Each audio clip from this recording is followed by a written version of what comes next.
into the swing of things. So how do you get back into the groove? Well, joining us to talk more about it, Lewis Douglas with Kavaliro.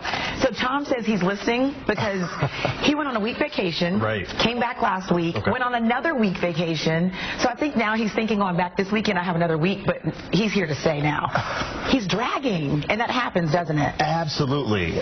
It's one of the things that, you know, as you're planning out your trip, you need to plan your return too. So during the closing days, you know, we all like to overindulge. We're on vacation and, you know, overdrink, overeat, a lot less sleep. So definitely plan that out towards the closing of the vacation. Start to, you know, calm down on those overindulgences. Calm down. Also say wrap up your vacation a little bit early. Is that so you can kind of get back into your schedule of sleeping and everything you need to do? Well, you know, one of the best things you can do is wrap it up a little early so that you can plan, have time to unpack, have time to get some rest, have time to catch up on emails.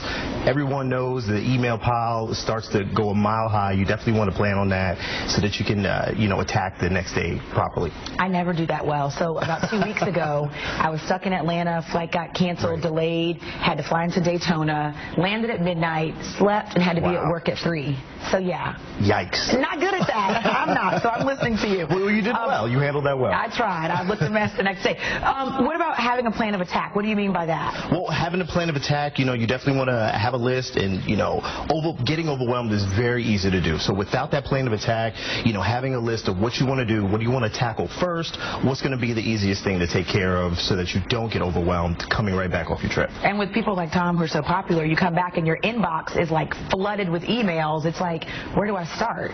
Right. If you have a chance to, you know, and that goes right back to coming back early. If you have a chance to come back early, maybe you have that quiet time to set aside just to kind of knock those out so that stepping back into the workplace is not so difficult. And just you want to sort through, see what's high on the importance list.